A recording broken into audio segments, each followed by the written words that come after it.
ನಮಸ್ಕಾರ ಫ್ರೆಂಡ್ಸ್, ಯಾರೆಲ್ಲ channel subscribe ಮಾಡಿಕೊಳ್ಳದೆ ನೋಡ್ತಾ ಇದ್ದೀರಾ ದಯವಿಟ್ಟು ಈ ಕೂಡಲೇ ಸಬ್ಸ್ಕ್ರೈಬ್ ಮಾಡಿಕೊಂಡು ನೋಡಿ.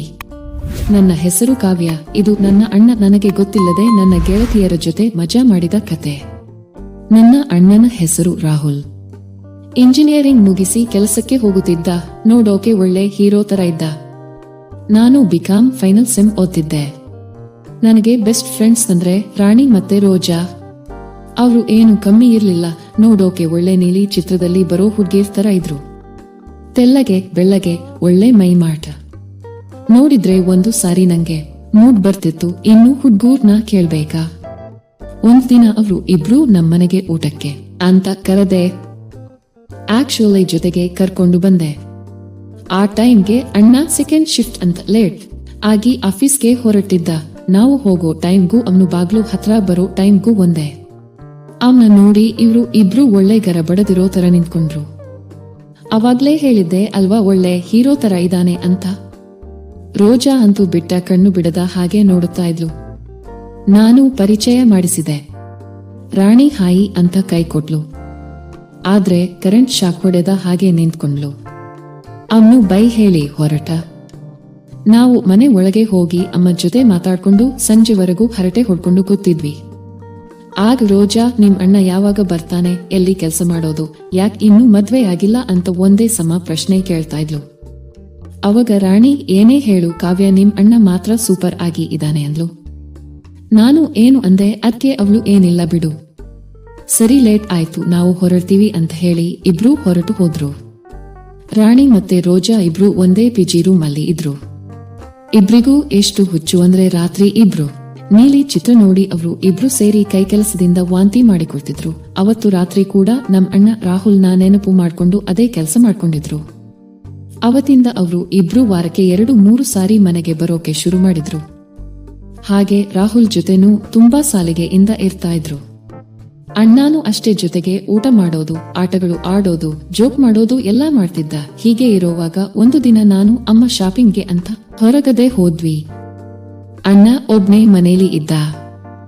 ನಾನು ಶಾಪಿಂಗ್ಗೆ ಹೋಗೋ ವಿಷಯ ರಾಣಿ ಮತ್ತೆ ರೋಜಾಗೂ ಹೇಳಿದ್ದೆ. ಆದ್ರೆ ಅದೇ ಕರೆಕ್ಟ್ ಟೈಮ್ ಅಂತ ಹೇಳಿ ರೋಜಾ ನಮ್ಮನೆಗೆ ಬಂದ್ಲು. ಬಾಗಿಲ ಹತ್ರ ನಿಂತು ಕಾವ್ಯ ಅಂತ ಕೂಗಿದಾಗ ರಾಹುಲ್ ಬಂದು ಬಾಗಿಲು ತೆಗ್ದ. ಅವನು ಶಾಕ್ಕಾಗಿ ಆರೆ ರೋಜಾ, ಏನು ಒಬ್ಳೆ ಬಂದಿದ್ಯಾ? ಕಾವ್ಯ ಮನೇಲಿ ಇಲ್ಲ, ಶಾಪಿಂಗ್ಗೆ ಹೋಗ್ತಾಳೆ, ಅಮ್ಮನೂ ಇಲ್ಲ ಅಂತ ಹೇಳ್ದ. ಅದ್ಕೆ ರೋಜಾ ಗೊತ್ತಿಲ್ದೆ ಇರೋ ತರ ಹೌದಾ ಪರವಾಗಿಲ್ಲ, ನೀನು ಇದೀಯಾ ಅಲ್ವಾ, ನಿನ್ನ ಜೊತೆನೆ ಮಾತಾಡ್ಬೋದು, ಯಾಕೆ ನನ್ ಜೊತೆ ಮಾತಾಡಲ್ವಾ ಅಂದ್ಲು. ಅದ್ಕೆ ರಾಹುಲ್ ಚೇ ಹೇಗಿಲ್ಲ ಬಾ ಒಳಗೆ ಅಂದ. ಕಾಫಿ ಮಾಡು ಅಂತ ಕೇಳ್ದ. ಅದ್ಕೆ ರೋಜಾ ನಿಂಗೆ ಕಾಫಿ ಮಾಡೋಕು ಬರುತ್ತಾ ಅಂದ್ಲು. ಅದ್ಕೆ ರಾಹುಲ್ ಮಾತೆ ಏನು, ನಿನ್ನ ಲೈಫ್ ಅಲ್ಲೇ ಈ ತರ ಕಾಫಿ ನೋಡಿರಲ್ಲ, ಬಾ ಮಾಡಿ ಕೊಡ್ತೀನಿ ಅಂದ. ಎಷ್ಟೇ ಆದ್ರೂ ದಿನಾಲೂ ಮನೆಗೆ ಬರ್ತಾ ಇದ್ಲು. ಹೀಗೆ ಇಬ್ರು ತುಂಬಾ ಸಾಲಿಗೆ ಇಂದಾನೇ ಇದ್ರು. ಕಾಫಿ ಕೊಟ್ಟು ರಾಹುಲ್ ಪುಸ್ತಕ ಓದುತ್ತಾ ಕೂತ್ಕೊಂಡ. ರೋಜಾ ಕಾಫಿ ಕುಡಿಯುತ್ತಾ ರಾಹುಲ್ನ ತಿನ್ನೋ ತರ ನೋಡ್ತಾ ಇದ್ಲು. ಏನು ಹಂಗೆ ನೋಡ್ತಿದ್ಯಾ ಅಂತ ಕೇಳ್ದ.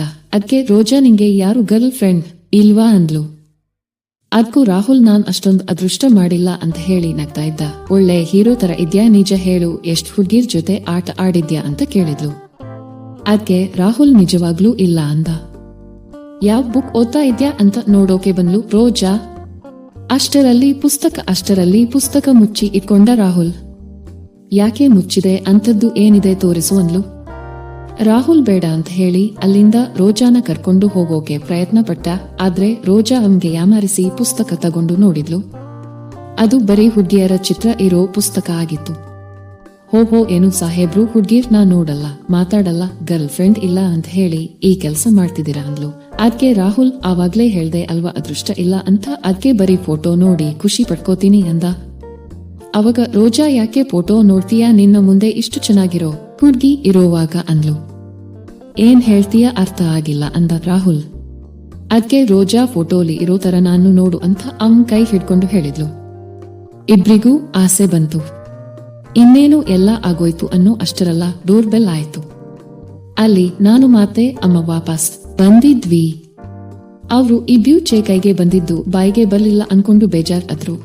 ರೋಜಾ ಏನು ಮನೆಗೆ ಬಂದಿದ್ದೆ, ನಾನು ಇರಲ್ಲ ಅಂತ ಹೇಳಿದೆ ಅಲ್ವಾ ಅಂತ ನಾನು ಕೇಳ್ದೆ. ಅದ್ಕೆ ರೋಜಾ ಇಲ್ಲ ಏನೋ ಕೆಲ್ಸ ಇತ್ತು ಈ ಏರಿಯಾಲಿ ಅದ್ಕೆ ಹಾಗೆ ಬಂದೆ ಸರಿ ನಾನು ಹೊರಡ್ತೀನಿ ಅಂತ ಹೇಳಿ ಹೊರಟ್ಲು. 1 ವಾರ ಆದ್ಮೇಲೆ ಕಾಲೇಜ್ ಅಲ್ಲಿ ನಂಗೆ ಹೇಳ್ದೆ ನೀ ಕ್ಲಾಸ್ ಬಂಕ್ ಮಾಡಿ ರೋಜಾ ಮತ್ತೆ ರಾಣಿ ಇಬ್ರು ಸಿನಿಮಾಗೆ ಹೋಗಿದ್ರು. ಆದ್ರೆ ನಂಗೆ ಆಮೇಲೆ ಗೊತ್ತಾಯ್ತು ಅವ್ರು ಹೋಗಿದ್ದು ಸಿನಿಮಾಗೆ ಅಲ್ಲ ನಮ್ ಮನೆಗೆ ಅಂತ. ನಂಗೆ ಡೌಟ್ ಬಂತು, ನಾನು ನಮ್ ಮನೆಗೆ ಹೋದೆ. ನಾನು ಹೋಗೋ ಸಮಯಕ್ಕೆ ಅಲ್ಲಿ ಯಾರೂ ಇರಲಿಲ್ಲ, ಅಮ್ಮ ಅಪ್ಪ ಕೂಡ ಊರಿಗೆ ಹೋಗಿದ್ರು. ನಾನು ಫೋನ್ ಮಾಡಿದ್ದೆ, ಯಾರು ರಿಸೀವ್ ಮಾಡಿಲ್ಲ. ನಾನು ಹಿಂದೆ ಇರೋ ಬಾಗಿಲು ಹತ್ರ ಬಂದು ನೋಡಿದೆ, ನಂಗೆ ಶಾಕ್ ಆಯ್ತು. ರಾಣಿ ಮಾತೆ ರೋಜಾ ರಾಹುಲ್ ಜೊತೆ ಮಾತಾಡ್ಕೊಂಡು ಕೂತಿದ್ರು. ನಂಗೆ ಎಲ್ಲ ಕೇಳ್ತಾ ಇತ್ತು. ಏನು ನಂಗೆ ಹೇಳ್ದೆ ನೀವು ಇಬ್ರೇ ಮಜಾ ಮಾಡ್ಬೇಕು ಅಂತ ಅನ್ಕೊಂಡ್ರಾ? ಅದೆಲ್ಲ ಆಗಲ್ಲ, ನಾನು ನಿಮ್ ಜೊತೆ ಆಟ ಆಡೋಕೆ ಸೇರ್ಕೋತೀನಿ ಅಂತ ರಾಣಿ ಹೇಳ್ತಿದ್ಲು. ಅದ್ಕೆ ರಾಹುಲ್ ಅಯ್ಯೋ ನೀನು ಇಬ್ರು ಇಷ್ಟೊಂದು ಕೋಆಪರೇಟ್ ಮಾಡ್ತೀರ ಅಂತ ಗೊತ್ತಿದ್ರೆ ಇಷ್ಟೊತ್ತಿಗೆ ಎಲ್ಲ ಮುಗ್ದು ಹೋಗ್ತಿತ್ತು ಅಂದ. ನಾನು ನೋಡ್ತಾ ಇದ್ದೆ. ನಾನ್ ಕಣ್ಮುಂದೆ ನೀ ಆ 3 ಜನ ಆ ಕೆಲ್ಸ ಮುಗಿಸೇ ಬಿಟ್ರು. ನಂಗೆ ಆವತ್ತು ಗೊತ್ತಾಯ್ತು ನಮ್ ಅಣ್ಣನೂ ಒಳ್ಳೆ ಕಲೆಗಾರ ಅಂತ. ನಾನು ಬಾಗಿಲು ಹತ್ರನೇ ನಿಂತ್ಕೊಂಡು ಅವ್ರ ಆಟ ನಾನ್ ನೋಡಿ ಕೈ ಇಟ್ಟು ವಾಂತಿ ಮಾಡಿಕೊಂಡೆ. ಇವಾಗ ರೋಜಾ ಮತ್ತೆ ರಾಣಿ ಇಬ್ರು ಮದ್ವೆ ಆಗಿ ಬೇರೆ ಊರಿಗೆ ಹೋಗಿ ಸೆಟ್ಲ್ ಆಗಿದ್ದಾರೆ. ರಾಹುಲ್ಗೂ ಮದ್ವೆ ಆಗಿ 6 ತಿಂಗಳು ಆಯ್ತು. ನಮ್ ಅತ್ತಿಗೆನೂ ಸೂಪರ್ ಆಗಿ ಇದ್ದಾರೆ. ಅಣ್ಣ ಫುಲ್ ಪುಣ್ಯ ಮಾಡಿದಾನೆ ಅನ್ಕೊಂಡು ಅವ್ರು ಇಬ್ರು ದಿನನಿತ್ಯ ರೇಗಿಸ್ತಾ ಇರ್ತೀನಿ. ಡೈಲಿ ಅಣ್ಣ ಅತ್ತಿಗೆ ಮಾಡೋ ಸೌಂಡ್ ಕೇಳ್ಕೊಂಡು ನಾನು ಕೈ ಬಳಸಿಕೊಂಡು ವಂತಿಗೆ ಮಾಡ್ಕೋತೀನಿ. ಫ್ರೆಂಡ್ಸ್, ಈ ಕತೆ ಇಷ್ಟೇ ಆಗಿದ್ದರೆ ಒಂದು ಲೈಕ್ ಮಾಡಿ. ಇನ್ನಷ್ಟು ಸ್ವಾರಸ್ಯಕರ ಕತೆಗಳಿಗಾಗಿ ನಮ್ಮ ಚಾನೆಲ್ಗೆ ಸಬ್ಸ್ಕ್ರೈಬ್ ಮಾಡಿಕೊಳ್ಳಿ. ಸಪೋರ್ಟ್ ಮಾಡಿ. ಧನ್ಯವಾದಗಳು.